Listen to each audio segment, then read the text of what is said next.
Hello, and welcome to episode 170 of Nintendo Therapy, a show about the latest Nintendo news and rumors, as well as a celebration of all the things Nintendo.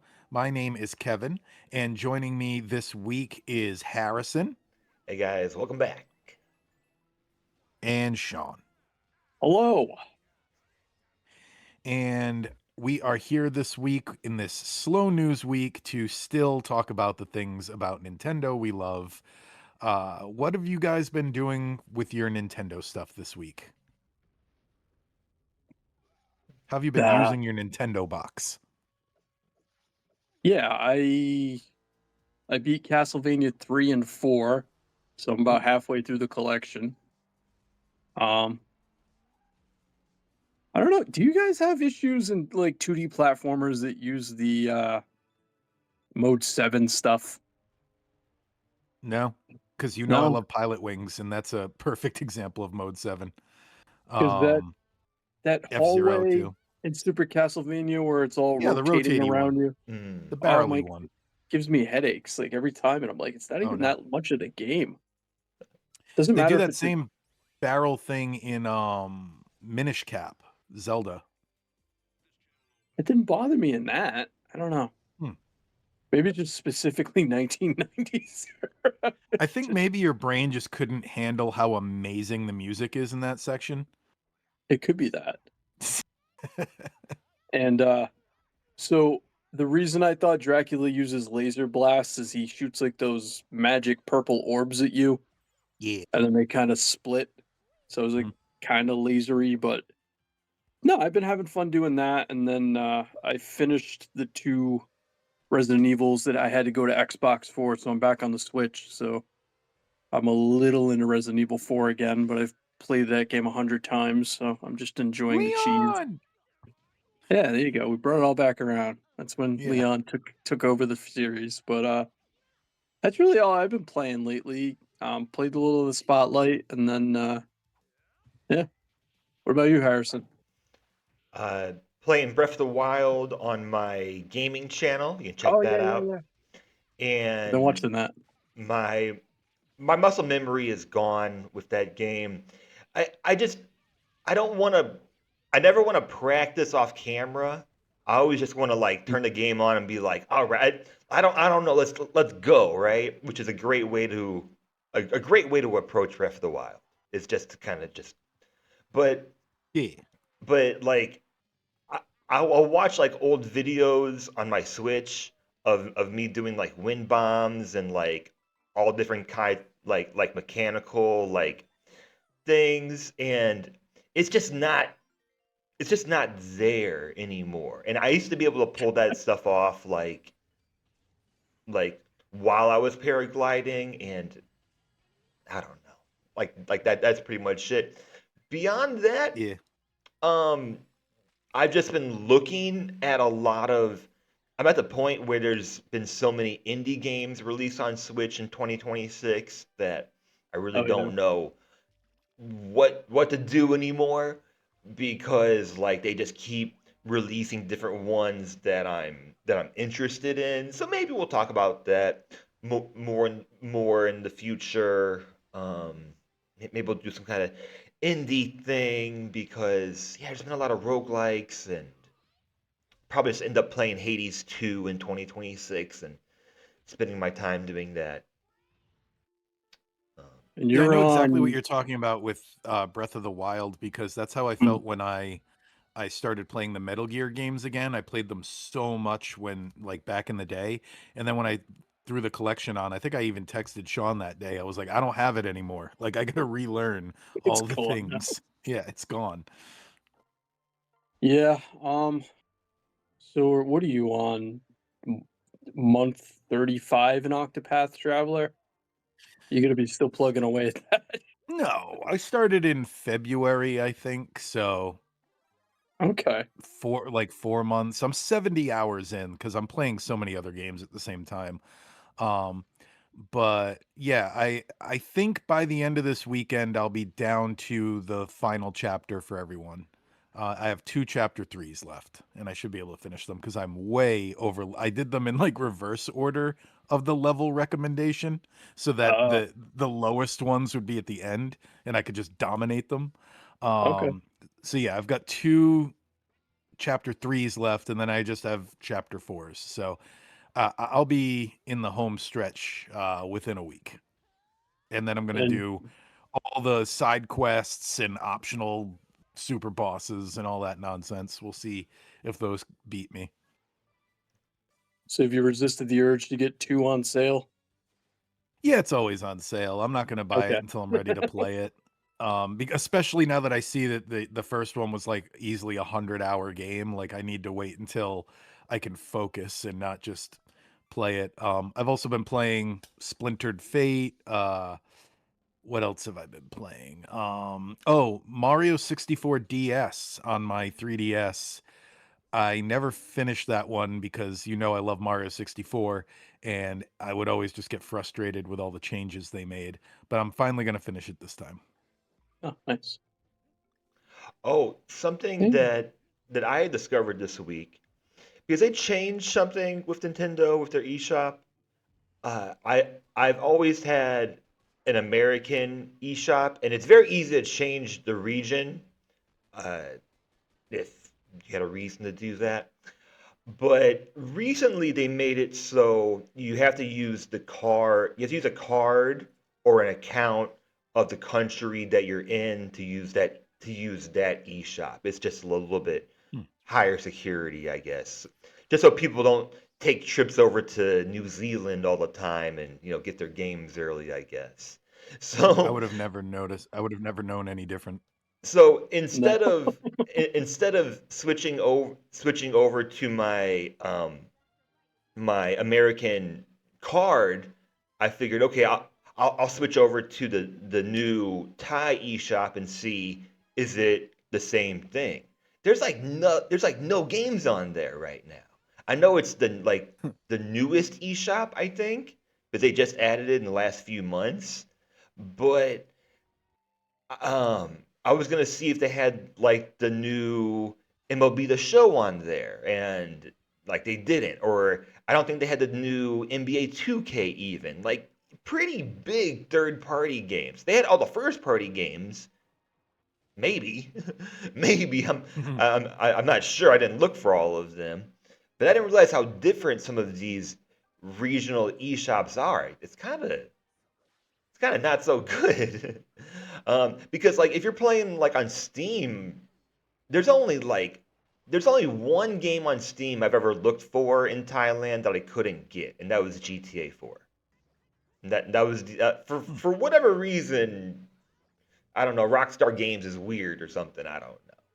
But every other game I've been able to find. So I didn't know that. Good. And at least it's not a complete loss. You're only seeing a few holes here and there. Well, then I switched back over to the USA one, but I figured, well, if I have my card here already, I'll just see is it the same on it's like the same price as everything. No, it's all different. You keep going, you're going to trigger my rant about the people who are obsessed about DVDs. It's a similar thing where I I I always see the accounts where they're like, "See, these movies aren't on streaming. You need to be on DVD." And it's like, "Yeah, guys, no format has everything. Like there are movies that didn't get put on DVD that are only on VHS. No format has it all. You got to mix and match." Anyway, neither here nor there, but that's what your eShop shortage reminded me of. Um, maybe we can go on and do some agree disagrees because I'm jumping into hot takes on DVD collecting.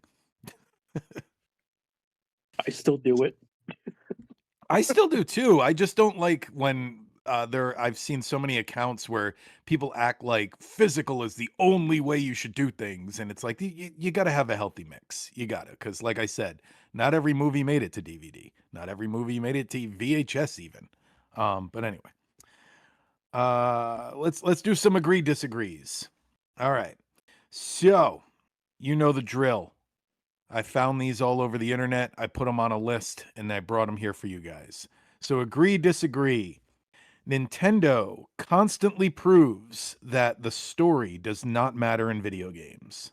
Or I guess that's consistently. I'm kind of far away from it. Nintendo consistently proves.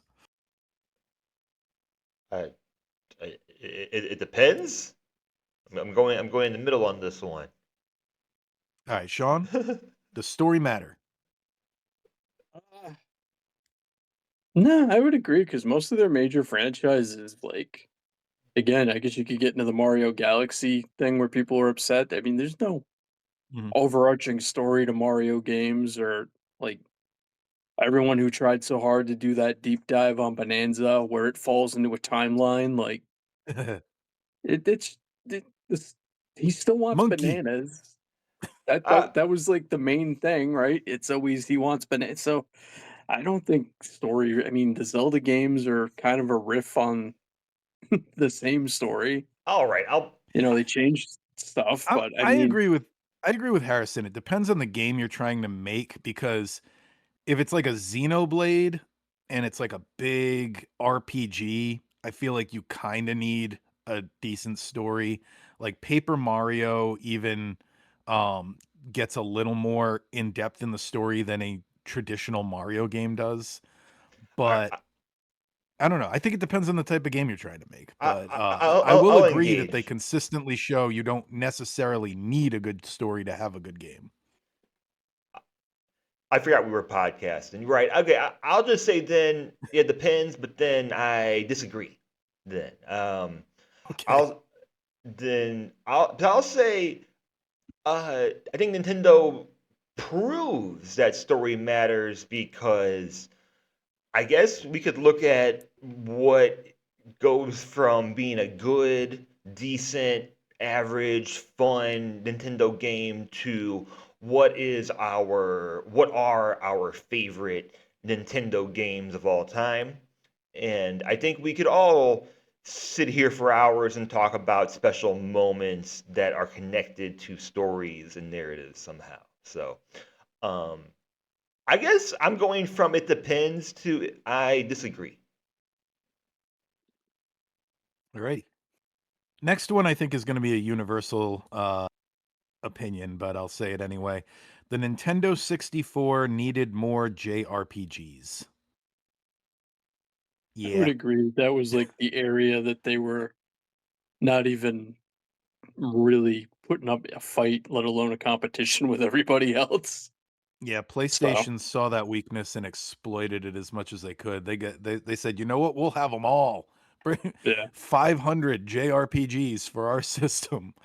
Uh yeah, I know like with the cartridge they would have been had to have been like a little different. But they had like a tactics game on there. They had Ogre Tactics or whatever that was. So that worked.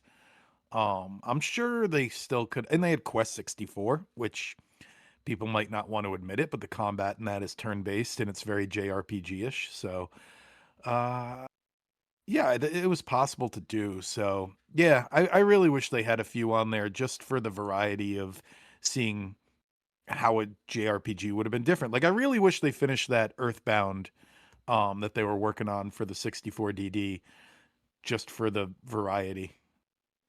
Oh, Paper Mario too. That one's on there. Well, I can't push back too much because I'm usually the new IP guy on here. I'm always asking for new games. So anything new would be good.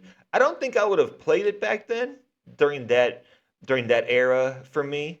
I was just more of a Nintendo guy than a PlayStation guy, for sure. Especially back then.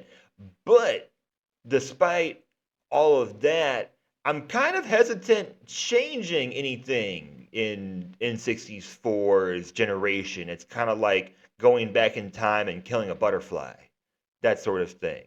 I just don't know. yeah, Like maybe it's my confidence level that if we had more JRPGs, we would still have all of the Zeldas and the Mario's as well and the Pokemons. And Pokemon is the biggest JRPG that came out during that same era as well. Mhm. Yeah, and I remember saying to my friends at the time that I wish they'd make a console version, meaning a Nintendo 64 version at the time, of Pokemon that was just basically like the same game but with Nintendo 64 visuals, and all we really got were the stadium games and the snap games. But I wanted what was essentially, Pokemon Sword and Shield all the way back Yeah. on the Nintendo 64. It felt pretty um Oh, it's crazy when I had my Game Boy player for the GameCube, and Mhm. the first time I was able to play like a Pokemon mainline game on like a big television screen, and I totally Yeah. agree. I felt the same way at the same time because we had 3D sprites in Pokemon Stadium, which I think frankly look better than the future mobile game Pokemon Champions. I say future mobile as in going to be on mobile in the future. So totally, yes, absolutely. So that's the only thing. Yes, we have to keep in mind that Pokemon came out during that same time. Next one, Star Fox Adventures should have stayed Dinosaur Planet. So if anybody doesn't know, that game started development. It was made by Rare, and it was started development as a game called Dinosaur Planet. It would have been the last game Rare made. Well, it still was the last game Rare made for Nintendo. And basically, Shigeru Miyamoto came in and took a look at development one day, and they had a fox character, and he was basically like, "Hey, you should make that Star Fox." And they changed everything to be Star Fox. But this is one I actually like heavily agree with for that game. I feel like its reputation would have been because everybody's like, "Oh, why did they change the Star Fox formula for this game?" And whether you like it or not is kind of irrelevant to me for this point. If it came out as Dinosaur Planet, I think it would have been seen as like a saving grace for Rare when at the time they were saying, "Oh, they just keep making the same collectathon games over and over. They keep making Banjo-Kazooie and Conquer and I forgot the other one. Donkey Kong 64. We're all kind of the same formula." And Dinosaur Planet was more like a Zelda game, so it would have showed that they could do something else finally. I think it would have been really cool as Dinosaur Planet, but not saying I don't like it as Star Fox. I just think it would have been cooler to come out as what they started as. Okay, I want to go next. I All right, disagree. go. I disagree because, well, you know the history better than I do. We know that Miyamoto and whoever else at Nintendo are big movie fans. And I Mhm. think Dinosaur Planet sounds too generic and way too similar to a certain dinosaur movie. What is that big dinosaur movie? Jurassic something. I don't know. Jurassic it Park, wasn't right? World yet. Right, or Jurassic World even, getting to that. So, no, I think there's a big chance Dinosaur Planet also is the same or less popular because I don't even know what that game is. Now, do I know what Star Fox is if you go back in time? No. But that's why But I I'm think I'm going with as I'm the going with the new Rare same. game, you would have known. Like you didn't know, well, like Donkey Kong, you knew Donkey Kong, but Conquer, they made Conquer a thing out of nowhere, and I think it would have been the same thing. They would have pushed it and let you know who these people were.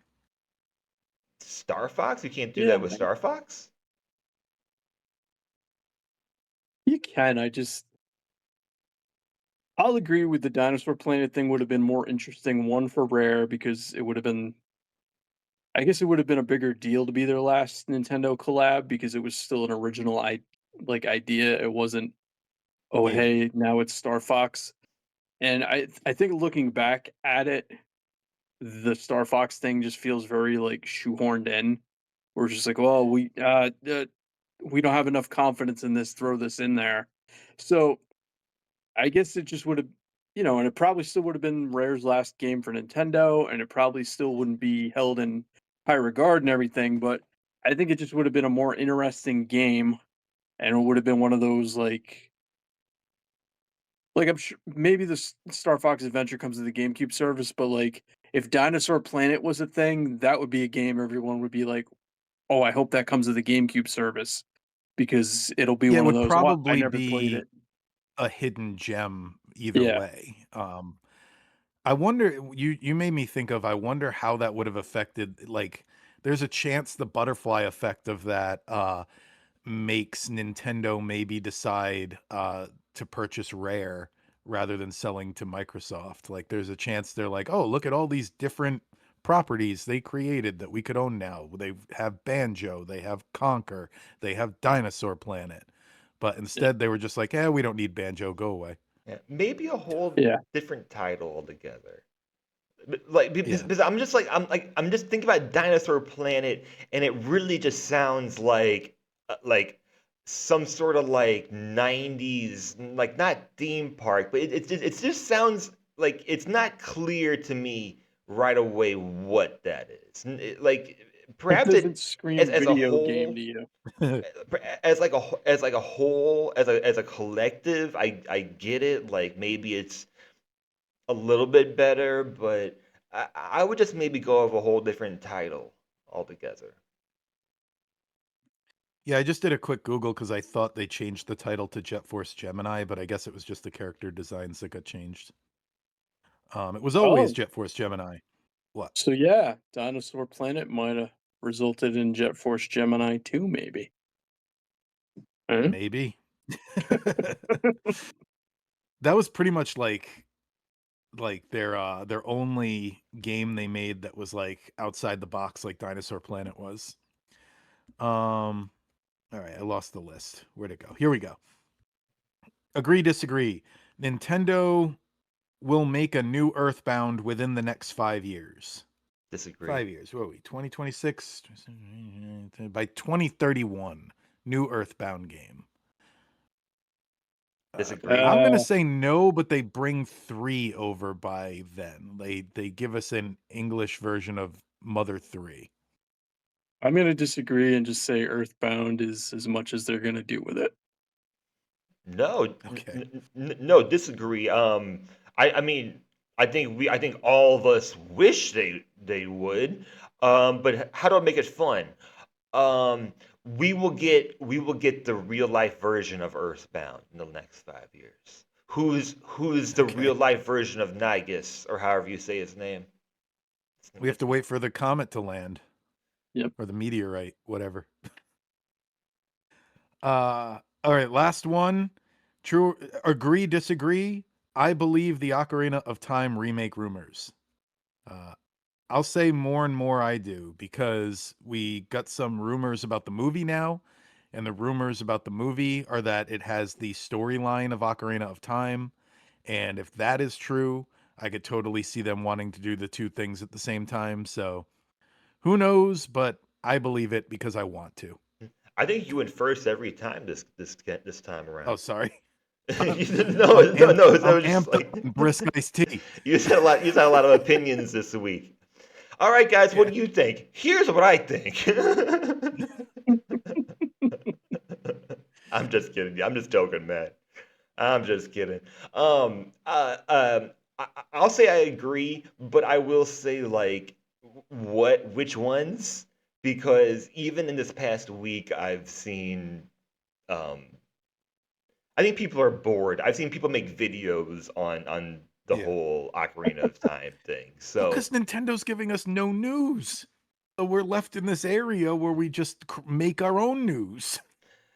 right, like we have to have a weekly podcast. People have to have a Hmm. daily video, so you have to make up something. Like in general, the overall like, do we get some sort of new Ocarina of Time game? Yes, I agree.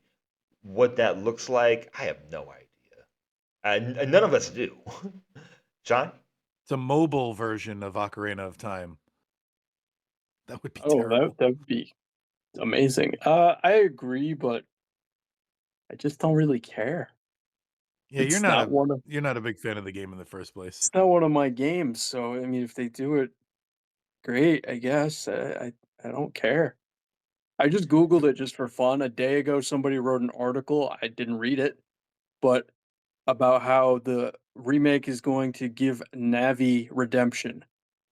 So I think people are just pulling stuff out of thin air now to write blog posts about. So Well, even the rumors about the movie having the Ocarina of Time story are a bit of a stretch because it's all stemming from a set photo where it looks like they might be in the Temple of Time. It's like that's kind of a stretch. The Temple of Time's in Twilight Princess. The Temple of Time's in Breath of the uh Wild. Breath of the Wild. It's in Wind Waker, right? Isn't that where you are underwater? I think that's the Temple of Time. Yeah. I think it's in almost every single game since it's Yeah. showed up. Yeah. It's awesome. But it's just like the Elden Ring set photos. I was like, oh my god. And I'm like, yep, they're making an Elden Ring movie. That's about all that verified for me. Like, Oh, we could have I predicted don't that one. We all could have. Yeah. And that was egregious agree. Cool. know. Oh, Dinosaur hello. Planet. Cool. I have some I have a segment for us today, but let's do a couple short news items and I'll ask your thoughts on these.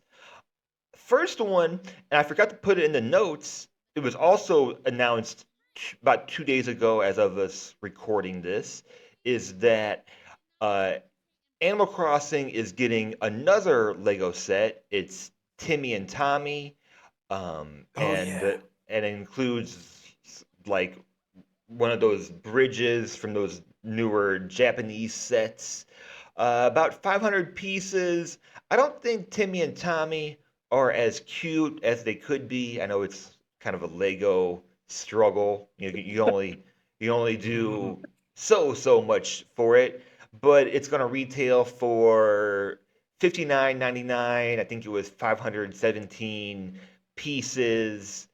And yeah, and then the one that I included in our notes this week is they are making a Sega Genesis Mega Drive Lego console set. The Animal Crossing one comes out August. This one, the Sega Genesis, comes out June 1st, 2026. 479 pieces, retailing at 39.99. And in The comparison, controllers look terrible. the controllers look terrible. I agree. I do agree. I Uh, mean, that's It's hard got a to. little Sonic the Hedgehog 2 cartridge if anyone's wondering what the game is. right. It's much smaller than the NES set, which was over 2,000 pieces. That included the whole like TV as well, and Oh then yeah, yeah, yeah. the Lego Game Boy was pretty close at 421, and that one was even more expensive, but not expensive though. This one at $40 is actually cheaper than, we always talk about that on here. It's cheaper than what it would normally be with the amount of pieces that it is. And um, I want your guys' thoughts on it, but I want to say just let us let us make hardware that we can build and play with Lego. I mean, why not? Like why can't we just build a shell of a Game Boy and then we play the Game Boy? Or we make the shell of an NES. Nintendo makes money, Lego makes money, and I've said on here many times, they're at the point where they might as well re-release some of these older consoles. So, yeah. Kevin, what do you think besides the controller I being think this is ugly? a case I think this is a case where Sega does what Nintendo did. Uh, they are behind on this one. Um, the console itself looks cool. I really like the look of the Sega. It's just the controllers in the game. The cartridge inside looks really good. The controllers though, man, like that's rough. I don't really know how you do a Sega controller in Lego, but I feel like that's not it. Make it more I square. didn't. I'm looking at the picture of it, and I wouldn't have known this was Lego. Like it doesn't look like Lego to me for some reason. Part of it might be the controllers, but I mean, it's cool idea for a collectible if they want to keep making. You get your mini Lego NES and your Game Boy, and now you get your Genesis. I mean, it's a cool collectible idea, but Yeah, somebody's got a case with all of these, I'm sure, behind plastic. it is kind of funny that the Sega one like feels a little like haphazard in comparison to the Nintendo ones, where like, But throw Sonic on there, it's close yeah, enough. much cheaper. Like Hmm. the NES one was a lot bigger, of course, but I think the NES one was like 260 or something. I didn't put it on here. 250 maybe. So this one is much smaller and it is at a price point where, it's like, $40. It's at a great price point there. But yeah, like I get that the thing of Lego is like usually you build it, and for a lot of people, they only build it one time and then they put it somewhere. But it would be cool. Wouldn't it be cool if like you could actually use it for something afterwards? Because they do have mods, of course, where you can like turn your Lego Game Boy into a usable Game Boy, or does it have SD? I don't know. But you can actually play games on it. Why not? Yeah, especially the Game Yeah, Boy one. yeah, why not? Because Next one Game I Boy had. games are so simple, you could probably put the whole thing in a Lego piece. Next one I had, which is smaller. We talked a couple weeks ago about a lot of ratings are coming out for Switch 2 games or Switch 2 versions of games, either from Taiwan or Hong Kong or wherever it might be. This one comes from Taiwan. Dragon Quest 11S got a Switch 2 rating, and that's it. There's no telling what that would be, if it's just performance, graphics, or if it's something else. It's a little bit of an older game to begin an upgrade. So I would assume that it's just performance and graphics. Don't think any of us has played it, but it's a impressive looking game already. So that's the only new rating that I've seen come out. Last one I have for us, and it's my favorite thing to do. It comes from the Kid and Krista podcast. And this is just a podcast where we bring up news from other podcasts. Isn't that the best? Um, a listener asked Kid and Krista about Splatoon Raiders not being brought up, not being announced during a main direct, and just the state of Nintendo Directs. And we've shared a lot of our ideas about this, about like, is it needed now, or is Nintendo changing the way they announce their games? But there were 2 points on here I thought were interesting, and then I want your thoughts. Uh, One, Kit on the episode claimed that Nintendo said that the Rex were made for the most dedicated portions of the Nintendo fan base. And that's what Nintendo said. Now, is it true? I don't really know if they really meant that, because Nintendo Directs have turned into something that is not Yeah. for a small portion of a Nintendo fan base. We know that. And rightfully Turned so. into is the way to say it. Because I think in the beginning they're right. Like in the big when they first started them, yeah, it was very hardcore Nintendo fans, but it's become an event. Think so? You think so? Because I Yeah. was I was trying to think I was trying to think um back in the day, 2011. Sean, do you agree? I still feel like they're a thing. I mean, they do less of them, but I feel like that adds more of a thing to it. Like there's more mystique, and then they kind of like strategically talk about other games. So like Splatoon, like that was a conscious decision on their part to kind of, hey, it's a single player Splatoon game. Here's a video going over what it is. You can play with other people. Just kind of as a tide people over like type thing to throw out in terms of information. But I don't think directs are going anywhere yet. I mean, they still make such a big thing out of it, and like they'll definitely do a Zelda movie direct. Like they start doing directs about things that are not video games. So it seems like it's still too integral to the way they roll stuff out for them to just abandon it. I guess it was more. I mean, you remember better than I do, Kevin. So I guess it Well, was here's the more. thing.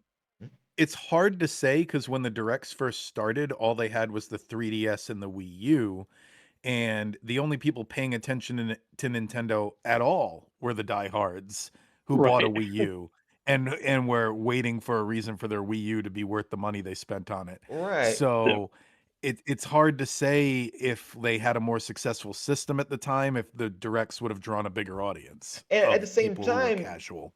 I was looking back and thinking, well, if they had struggles in 2011, does that mean the directs? Like I just wasn't sure. Like I understand Nintendo. That's what Nintendo said, but is it just something that you say, even though you know the right answer is we are catering to our investors at all times? Like that. Hey, That just either way, I don't think it's that way anymore. I it's think not that's that how way it anymore. started. Exactly, yeah.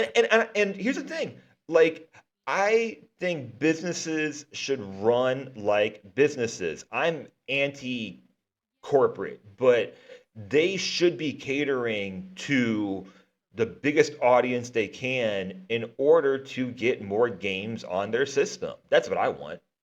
That's what I want. That's what I care about. The other part is then Krista said that um, the directs were made to kind of compete with other news cycles at the time, like E3. But there was a lot of speculation at Nintendo about why they should be doing that. Like, even though there's an E3 every year, why should we be announcing our games to compete with someone else's, what do they say, on their time, is what Krista said on her podcast. And there were concerns that developers would have to show off their games before they were ready, which is pretty much what we see now. So I thought that this part was pretty insightful and not surprising at all. I think developers have to are rushed all the time to fit a certain Mm. timeline when it doesn't work that way. We've seen Nintendo um, quite often go on their own timeline, but at the same time, it's hard to say whether that's always the right move. Uh, it's I haven't played Metroid Prime 4 yet, and who knows what Metroid Prime 4 would have looked like if it had a released in the original plan or idea. So, test, test. Sorry, I knocked my soundboard. Sorry. Um, I still hear you. okay. Um, so, any other thoughts about this? Again, it's news item from another podcast. Yeah, I don't know. I would like a direct soon, please, even though I'm exactly the person they're talking about, which I'm the diehard Nintendo fan. So please give us a direct soon, Nintendo. I if you're not gonna give us a direct, start announcing stuff on your Nintendo Today app. Just announce something. I'm sick and tired of finding out about a game 2 months before it releases. Like, tell me about it. Give me a good 6 months. I want to plan my spending. Or to go the other way with it, it's like give me an update on Duskbloods. Like give me a Yeah. time frame. Like don't, you know, tease me with a From Software made a game for our system. At Yeah. some point we'll say something again, like because I want to know more. So the same thing. So if it's hey, it's kind of like the Elden Ring spinoff, so it's like a co-op-y online. Like, all right, well, I'd like to know that before it's just oh crap, I bought it already. Well, here's what it is. Like, oh, like I wanted more information. So Yeah, I mean, I'm kind of middle ground on directs. Occasionally, they announce something like that, or there's something like Bonanza where it's like, okay, cool. Well, you guys, like they kept giving more info as it was getting closer. So I'm cool with it in the middle there, where if it's just going to be, I like that the Splatoon video was just here's what the game is, because they Mhm, announced it a few months back that it was coming and it was a thing. So now it's a few months before release. So here's the thing. I like that. So if you want to keep doing that, and, you know, because they did a Yoshi one recently too, because that's mhm. coming soon. I guess it wasn't a direct, but you know what I mean? Like they did a video overview. So just kind of keep consistently putting that stuff out. It doesn't have to be a big, huge 40-minute direct every time, but even if you're just talking about one game that's upcoming, that's fine. Yeah, It's something. Kirby Air Riders was like that, where that Right, was a right. direct that was catered to a very specific fan base. And um Ken and Krista, I think I think we all kind of agree with this. They bring up I think the main reason they brought this up is because they think that Nintendo Directs might not be necessary or as necessary as they were 15 years ago when they started. And we've talked about other solutions on here. And yes, the Nintendo Today app is where I would go with everything. Because Nintendo clearly wants to be in control of Yeah. their media and of their news. So, hey, you want to watch the new presentation or direct or whatever we call it, you have to download our free app and go there. But we're here now to talk about Virtua Fighter 2 on the Sega Genesis, our spotlight segment this week.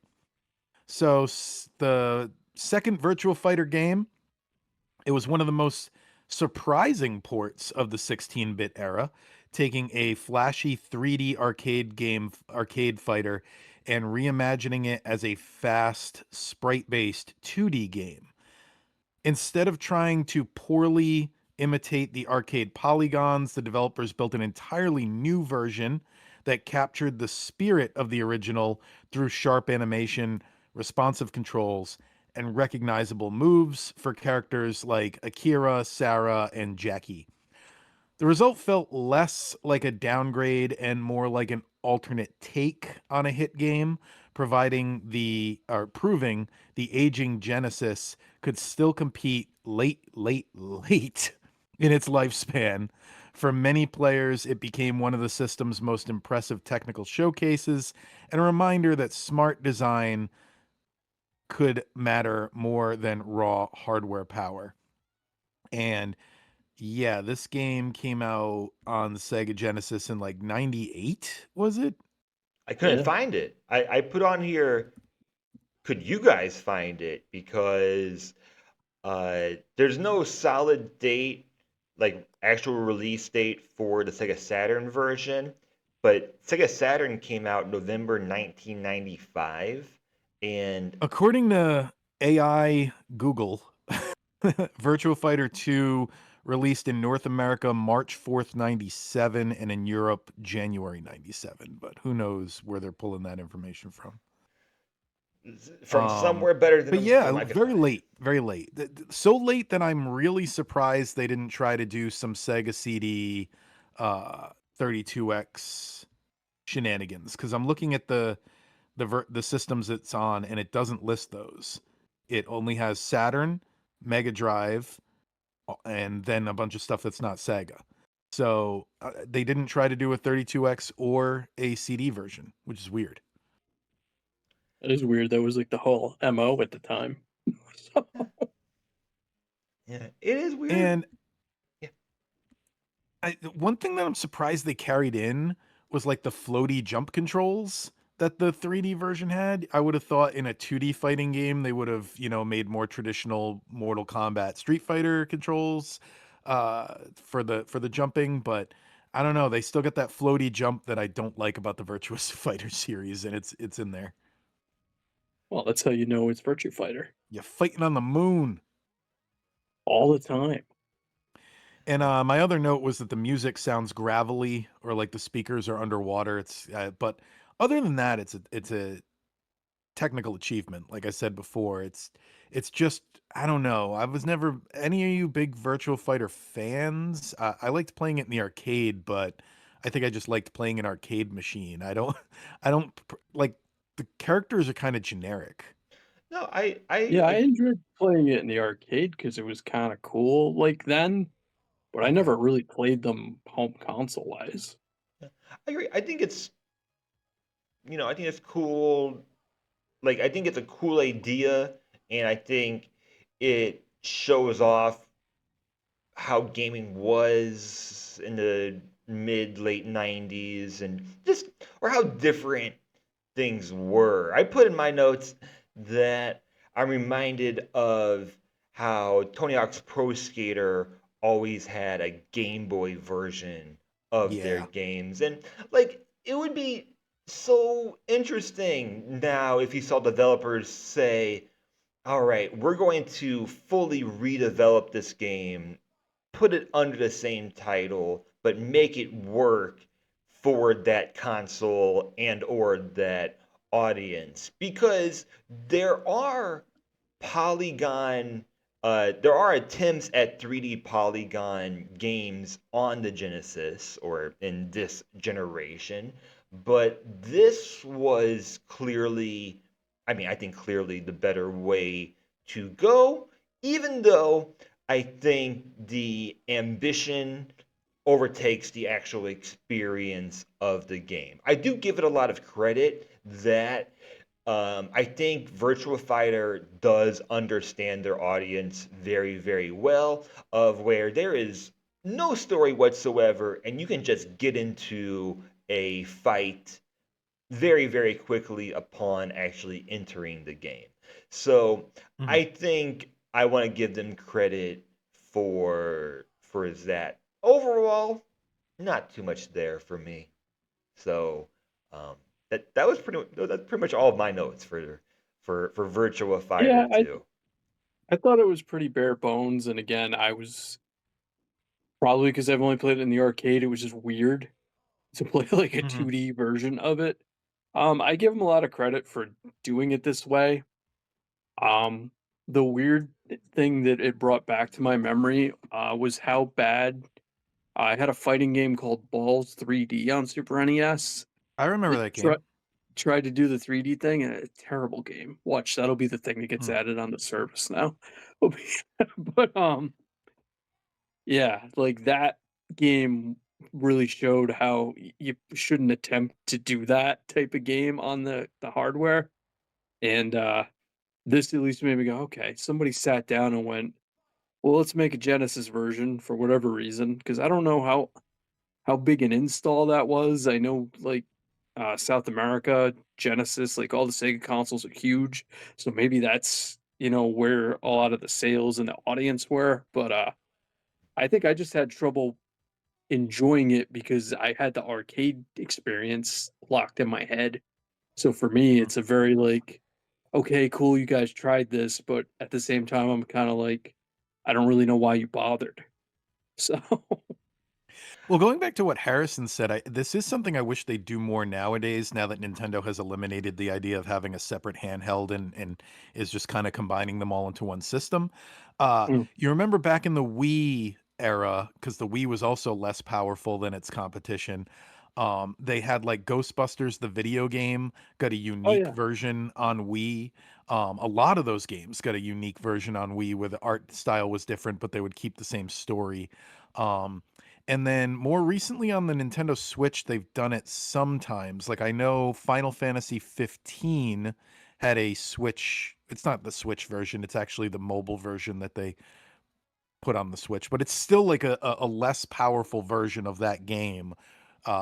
Because you couldn't do Final Fantasy 15 on the Switch, so they're like, we'll give you this one. It's got the same story, just different visuals. Um, so yeah, I wish they would do stuff like that more often. Is like you don't have to treat every Switch game like it's a console game. The whole point of it being portable is like get back to when we used to have the portable versions of some of these games, the DS version of some of these games. If you can't put them on Switch. And I think it just probably takes too much time and resources. Like I'm sure it takes a whole other development team or something, but I miss it. I really do miss the Wii versions of games.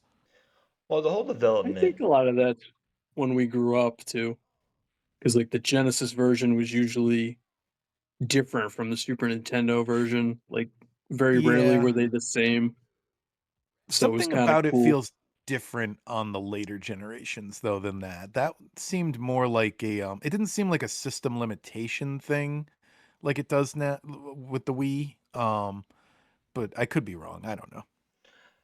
No, I think it was we're Sega, you're Nintendo, so Yeah, I they mean wanted to again, release two versions of the game cuz I'm sure there were people who were buying both. right. I mean some of the games like uh the stuff in the Marvel collection, like Maximum Carnage isn't that different between the two versions, but No. like the Jurassic Parks, like they're completely different games on those systems. And it's kind of Mhm. cool. Like I do miss it, but I also get why developers are not doing it. So, Well, even Harrison mentioned that they would do Game Boy Advance versions of the Tony Hawk games, but yep. even the Nintendo 64 version of the Tony Hawk game was different It was because very they couldn't different. put all the music in. So like even going back to that. Yeah.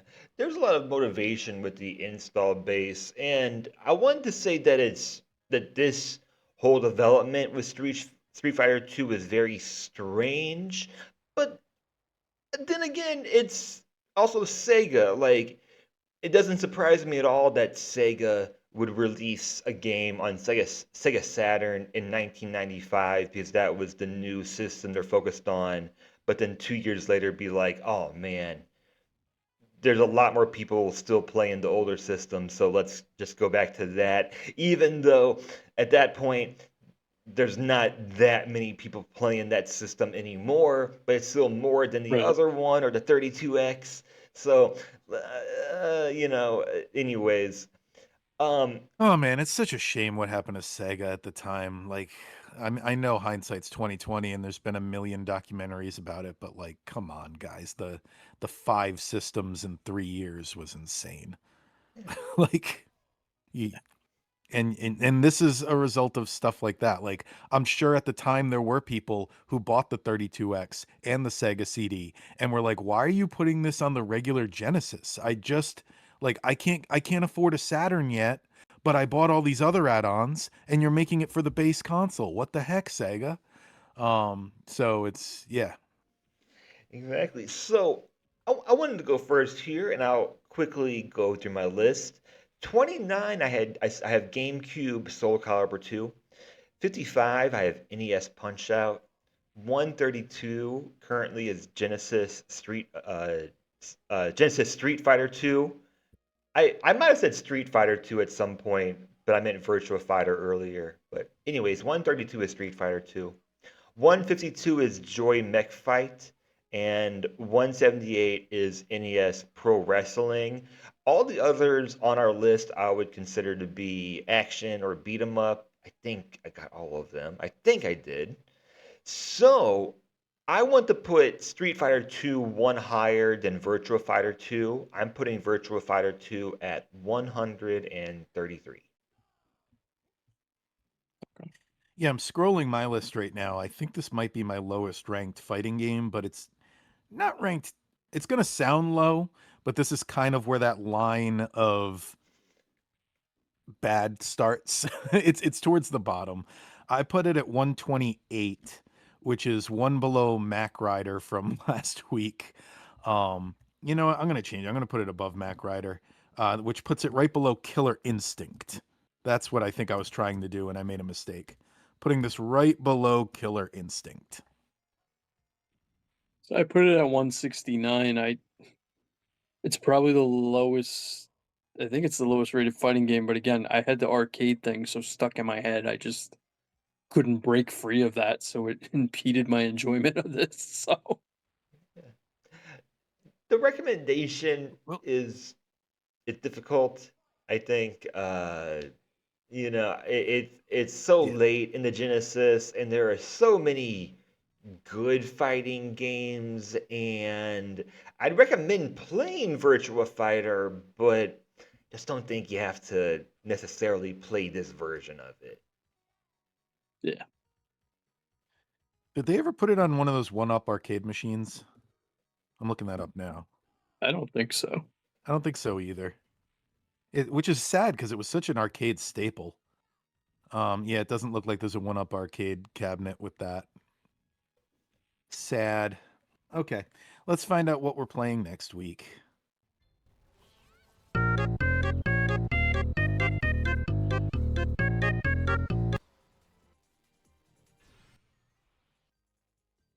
Oh, I forgot I did this. I put a few of these into the randomizer. So, uh, games that it's like, what more is there to say about it? Let's do something interesting here.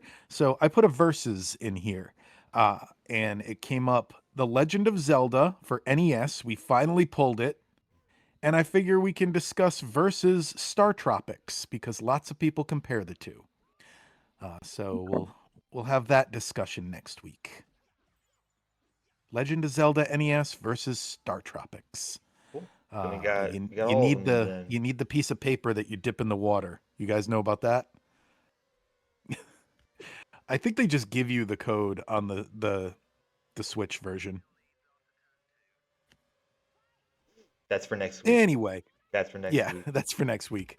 So anyway, thank everybody for listening. If you have anything to add, comment it down below. We love reading comments. And if you were one of the people who had Virtua Fighter 2 on Genesis, definitely comment down below because I want to Yeah. know what your experience with that was like. Uh, anyway, keep in mind we're Nintendo fans, not Nintendo experts. We probably got some stuff wrong. Tune in next week to hear The Legend of Zelda versus Star Tropics, the Nintendo Showdown. Be there.